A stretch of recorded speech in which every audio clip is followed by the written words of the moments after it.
একজন লোক জীবনে সেজদা দিয়েছে একটা, জোরে বলেন কয়টা? রব্বুল আলামিনের অর্ডার পেয়ে সাইয়েদনা জিবরাইল জাহান্নাম থেকে ওরে বের করবে। পুরো দেহটা কুচকুচে কালো হয়ে গিয়েছে, অঙ্গার হয়ে গিয়েছে জাহান্নামে পড়তে পড়তে। আল্লাহ বলবেন ওর উপরে আবে হায়াতের পানি ঢাল, জীবন নদীর পানি, ফায়ালকা আলাইহি মাউল হায়াত, জীবন নদীর পানি সাইয়েদনা জিবরাইল ওই লোকটার মাথার উপরে ঢেলে দিবে। তারপরে আল্লাহ বলবেন ও জিবরাইল লোকটাকে জাহান্নাম থেকে বের করে একটু দূরে রাখ। লোকটা মহা খুশি। লোকটা কি মহা খুশি, এতদিন পুড়তে পুড়তে অঙ্গার, আজকে জাহান্নাম থেকে বের হয়ে সাইডে দাঁড়ায় আছে, কি খুশি।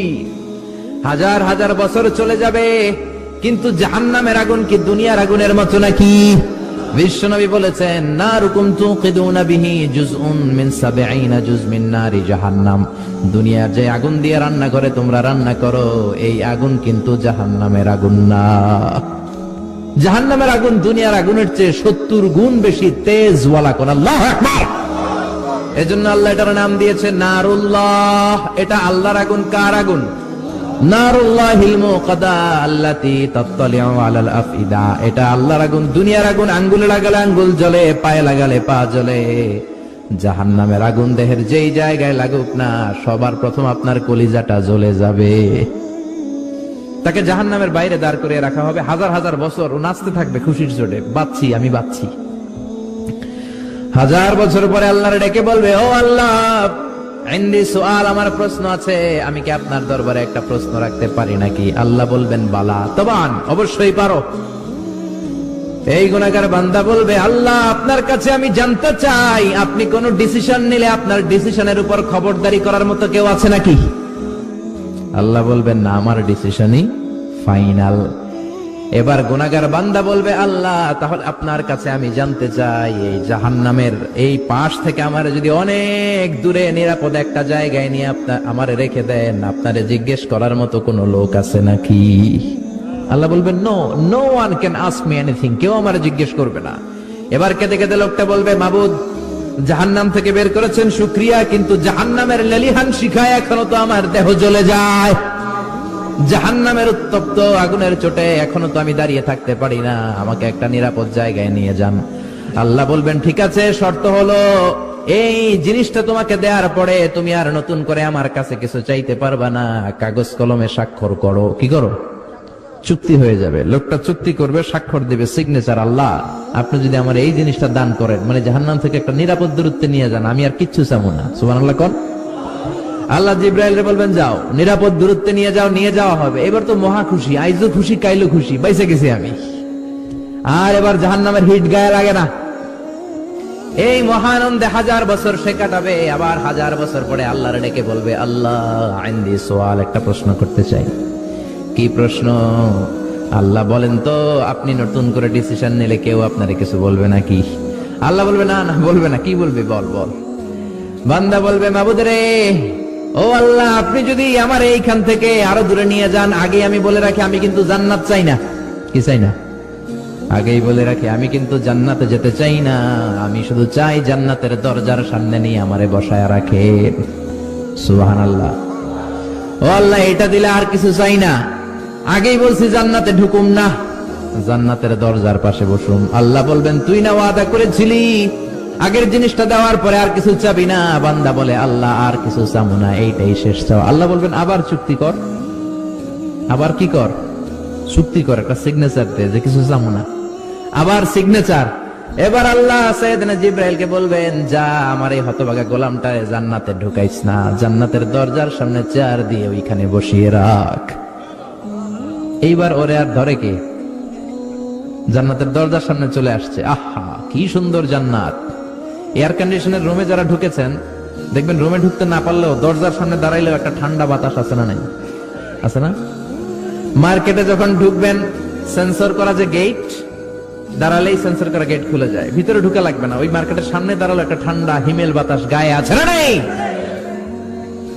ও জান্নাতের দরজার সামনে দাঁড়িয়ে জান্নাতের হিমেল ঠান্ডা বাতাস খায়, জান্নাতের নাজ নেয়ামত দেখে, হুর দেখে, গেলমান দেখে, সুন্দর সুন্দর জিনিস দেখে, কিন্তু উপভোগ করতে পারে। জান্নাতের ভেতর বিশাল বিশাল পালঙ্ক দেখে, সোফা দেখে, খাবার দেখে, হুর দেখে, জান্নাতের মধ্যে নদী দেখে, জান্নাতের মধ্যে ঝর্ণা দেখে, ঝর্ণা ঝর্ণা ঝর্ণা রে বলনা বলনা বলনা রে কার বিরহে পাগল পাড়া তুই, কার মিলনে ফুল ফসলে ভরা রে তোর দুকুল ভুই, কার মিলনে ফুল ফসলে ভরা রে তোর দুকুল ভুই, ঝর্ণা ঝর্ণা ঝর্ণা রে বলনা বলনা বলনা রে কার বিরহে পাগল পাড়া তুই। সুবহানাল্লাহ পড়েন। জান্নাতের ঝর্ণা দেখে সে অবাক। উমিয়া এত সুন্দর জান্নাত, মালা আইনুন রাত ওয়ালা উযুনুন সামিআত ওয়ালা খাতারা আলা কলবি বাশার, কেউ কোনোদিন দেখে নাই, কেউ কোনোদিন শুনে নাই, এত সুন্দর হতে পারে এটা কল্পনাও করতে পারে না, ঠিক কি না? ওই জান্নাত সে সরাসরি দেখে, লাইভ সরাসরি সম্প্রচার হচ্ছে, জান্নাতের ভিতরে কি হয় না হয় সব দেখে, কিন্তু ভোগ করতে পারে না, একটা জ্বালা যন্ত্রণা ভিতরে আছে না নাই? আবার 1000 বছর পরে চুক্তির কথা বলে আবার আল্লাহরে ডাক দিবে, মাবুদ রে ইনদি সুআল, আমার একটা প্রশ্ন আছে। কি প্রশ্ন? তুমি যদি আবার নতুন করে কোনো ডিসিশন নাও কেউ তোমারে ধরবে না কি? আল্লাহ বলবে না না ধরবে না, তোর কথা কি ওইটা কও, এটা তো আগেই কয়েকবার কইছি, আমারে জিজ্ঞেস করার মতো কেউ নাই, আমি চির ক্ষমতার মালিক, আমি রাজা ধীরাজ। চিৎকার করে বলেন ঠিক কিনা? আমারে ধরার মতো আটকানোর মতো কেউ নাই। এবার লোকটা চিৎকার দিয়ে বলবে আল্লাহ জান্নাত দেখি, জান্নাতের হুর দেখি, গেলমান দেখি, জান্নাতের নাজ নিয়ামত দেখি, নদী দেখি, ঝর্ণা দেখি, জান্নাতের সুস্বাদু চমৎকার খাবারগুলো দেখি, কিন্তু ধরতে পারি না, খেতে পারি না, ভোগ করতে পারি না। ও আল্লাহ আমারে হতভাগা বানাইলে আমনের কি লাভ? আমারে এই জায়গায় চেয়ারের মধ্যে বসায়া কষ্ট দিলে আপনার কি লাভ? আপনার কি লাভ রে মাওলা? আপনি চাইলে তো আমারে জান্নাত দিতে পারেন, আপনি আমারে আর হতভাগা বানাবেন না, আমার জ্বালা অন্তরের জ্বালা আর বাড়াবেন না, আপনি দয়া করে আমারে জান্নাতে ঢুকিয়ে দেন। এই আকুতি মিনতি সহ কথাগুলো শুনে আল্লাহর রহমতের দরিয়ার মধ্যে জোশ খেলে যাবে, আল্লাহর রহমতের দরিয়া কেঁপে উঠবে। আল্লাহ বলবেন ও গোলাম তোর এত আকাঙ্ক্ষা জান্নাতে ঢোকার, যা জান্নাতে ঢুকে যা। সুবহানাল্লাহ। বাড়িতে যে জান্নাতে ঢুকে যা, শুই না দিব এক দৌড়। আল্লাহ বলবে এই দাঁড়া দাঁড়া এদিকে আয়। দৌড় দিলি কেন?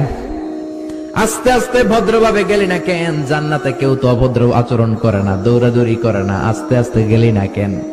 এবার বলবে আল্লাহ অনেক সিস্টেমে আইছি, সিস্টেম কম করি নাই, অনেকগুলা সিস্টেম করেছি। আল্লাহ বলবেন ওয়াই হাকিব না আদম, তোর ধ্বংস হোক, মা আগদার আমিনকা, তোর চেয়ে বড় গাদ্দার গোলাম আমি আর দেখি নাই। এতগুলা চুক্তি করলি আল্লাহর সাথে, এটা ভারত বাংলাদেশের পানি চুক্তি না, এটা তোর সাথে বিশ্ব গভর্নমেন্ট আল্লাহর চুক্তি, জোরে কোন ঠিক না? তুই আল্লাহর সাথে চুক্তি করিস, ওই চুক্তি ভঙ্গ করিস, তোর তো অনেক সাহস, তুই তো অনেক কিছু করতে পারবি। সে বলবে আল্লাহ আবার নিয়ে আপনি কোন কারণে কোন অজুহাত দিয়ে বের করে দেন, একবার যদি ঢুকতে পারি, ওই চান্স নেয়ার জন্য দিছি দৌড়। আবার আল্লাহর রহমতের দরিয়ায় জোশ খেলে যাবে। আল্লাহ কাছে ডাকবে এদিকে আয়, আমার বগলের নিচে আয়। সুবহানাল্লাহ পড়েন, এদিকে আয়। এবার আল্লাহ আদর করে ওরে বলবেন তোর কি এত চাওয়া, বল কি চাস, কি লাগবে তোর? খুশির চোটে বলবে আল্লাহ আমার এটা দাও। আল্লাহ বলবেন যা দিলাম। এবার বলবে ওইটা দাও, কয় যা দিলাম। আল্লাহ এটা দাও, এটা দাও, গাড়ি দাও, বাড়ি দাও, নারী দাও, সব দাও। আল্লাহকে যা সব দিলাম। এরপর কি চাস, কয় এটা দাও। অনেক চাওয়ার পরে সে বলে আল্লাহ আমার কাছে আর চাওয়ার লিস্টিতে আর কিছু নাই, আমার লিস্ট শেষ। আল্লাহ কয় না, আজকে খেলা তো এত সহজে শেষ হবে না, তুই চাইতেই থাকবি। বুখারীর বর্ণনা, একটু বানিয়ে বলছি না, শুধু বঙ্গানুবাদ। তুই চাইতেই থাকবি, আমি দিতেই থাকবো, দেখি তোর কত চাওয়া আছে, তোর মনের জ্বালা যন্ত্রণা কতটুকু, তোর গভীরতা, জ্বালার গভীরতা কতটুকু, আমি আল্লাহ দেখতে চাই। কি আর করবে, অপারগ হয়ে আবার চাইবে আল্লাহ এটা দাও, ওইটা দাও। চাওয়ার দরকার নেই, তারপরে চাই, কারণ আল্লাহ তো ছাড়ে না। এটা দাও, ওটা দাও, ওটা দাও, আল্লাহ সব দিবে। এবার আল্লাহ আর কিছু নেই, আল্লাহ বলবেন নো। এই খেলা এত সহজে শেষ করা যাবে? আরো চা, আরো চাইতে শুরু করবে, চাইতে চাইতে শেষ, আল্লাহ সব দিয়ে ফেলবে। এবারও আবার আল্লাহ বলবেন না, থামা যাবে না, আরো চা। এবার কয় আল্লাহ মাপ চাই, দোয়াও চাই, আমি আর কিছু লাগবে না। আল্লাহ বলবে গোলাম তোর কি লাগবে বল, যা, তোরে আমি জান্নাত দিয়ে দিলাম। তোর জান্নাতটা কত বড় সাইজের হবে শোন, এই পৃথিবীটা সাইজে যত বড়, তোর জান্নাতটা বাকি সকল জান্নাতি যারা জান্নাতের ভেতরে রয়েছে তাদের জান্নাতের চাইতে তোর জান্নাতটা হবে সবচেয়ে ছোট, আসগর জান্নাত। আর তোর ওই জান্নাতটা হবে এই পৃথিবীর 10 গুণ। কোন সুবহানাল্লাহ।